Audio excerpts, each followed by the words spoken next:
안녕하세요. 괴담 공방에서 매주 수요일 저녁 9시 전해드리는 괴담 라디오입니다. 오늘 전해드릴 이야기는 단편 괴담 모음집입니다. 첫 번째 이야기. 어느 날 우연히 그 책을 발견했다.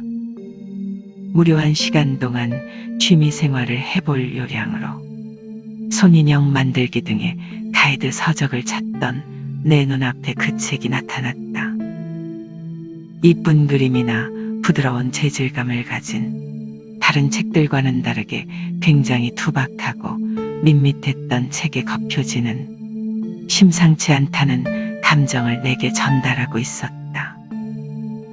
책의 내용은 의외로 굉장히 충실했다. 살아있듯이 생생한 손인형 만들기. 문제는 책에서 인형을 만들기 위해 필요로 하는 인형의 재료였다. 책은 높은 퀄리티의 인형을 만들기 위해 그 인형의 모티브가 되는 동물의 실제 신체를 재료로 요구하고 있었다.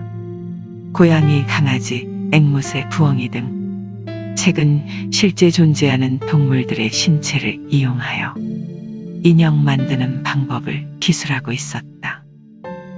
허구라고 생각하기에는 제작하는 방법이나 사파가 너무나 리얼했다.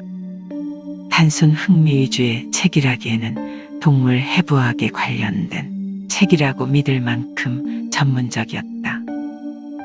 동물들의 신체 부위를 이용한 인형 만들기 책은 나에게 있어 굉장한 공포감을 심어주었다. 무엇보다 나를 경악에 빠지게 한 점은 책의 마지막 페이지에는 인간을 해부하여 인형으로 만드는 방법이 상세하게 적혀 있었다. 두 번째 이야기. 우리 마을에는 유명한 관쟁이가 있었다. 마을 외곽, 무너지듯 기울은 초가집에서 살고 있던 그는 미래를 예견하듯 죽을 사람의 관을 미리 짜놓기로 유명했다. 그가 관을 짜기 시작하면 마을의 어른들은 항상 긴장했다. 그가 짜는 관의 사이즈가 자신의 키와 비슷하다면 관의 주인이 나오기 전까지 사람들은 벌벌 떨어야만 했다. 한 번은 그가 굉장히 작은 관을 짜놓았던 적이 있었다. 마을 사람들 모두가 그 관의 크기를 보고 의아해했다. 저 크기의 관이라면 도저히 사람이 들어갈 수 없을 것 같았기 때문이다. 그날 밤 급하게 진통이 시작된 마을의 임산부가 아이를 유산해 버리는 일이 있었다. 관쟁이가 짜놓은 관은 유산된 아이의 크기에 알맞았다. 그 사건 이후 마을 사람들은 관쟁이에게 마을을 떠나줄 것을 간곡히 부탁했다. 마을 사람들은 그가 짠 관을 보는 것이 두려웠기 때문이다. 그는 미소 지으며 묵묵히 마을을 떠났다. 하지만 그가 떠난 초가집 앞에는 3미터가 넘는 거대한 관이 놓여져 있었다.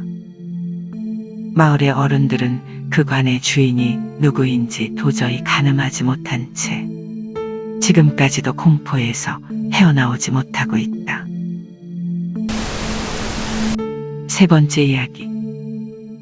폭설이 마침내 멈췄다. 나는 폭설 덕분에 간만에 휴일을 보내게 되었다. 창밖을 보자 자주 다니던 산책로도 보이지 않을 정도로 눈이 수북히 쌓였다. 그때 누군가가 문을 두들겼다. 문 밖에는 한 남자가 있었고 그는 굉장히 떨고 있었다. 연이은 폭설 때문에 푹 젖은 거겠지. 그런데 그 남자를 집에 들이며 나는 한 가지 이상한 점을 발견했다. 정말 이상하게도 그가 우리 집에 이르기까지의 발자국을 하나도 찾을 수가 없었다. 새하얀 눈에 빛이 비추어 발자국이 보이지 않는 것이라 생각한 나는 대수롭지 않게 넘어갔다. 하지만 시간이 지날수록 나는 점점 더 그 남자에 대해 기묘한 기분을 느끼게 되었다. 나는 계속해서 그의 시선을 느꼈지만 내가 뒤를 돌아 그를 힐끗 보았을 때는 그는 내 쪽이 아닌 정면을 미동도 없이 똑바로 응시하고 있을 뿐이었다.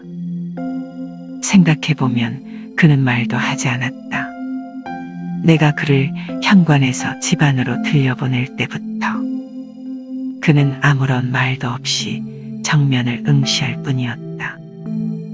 심지어 그는 내가 차려준 식사조차 무시했다.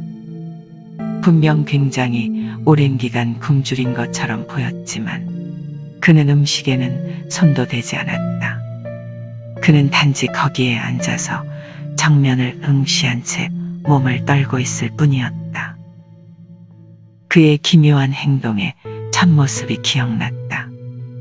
그가 우리 집을 향해 걸어왔다면 분명히 새하얀 눈밭에 발자국이 찍혔어야 했지만 아무런 발자국도 없었다는 점이 자꾸만 내 기분을 불안하게 만드는 것 같아 문을 열고 확인하기로 했다.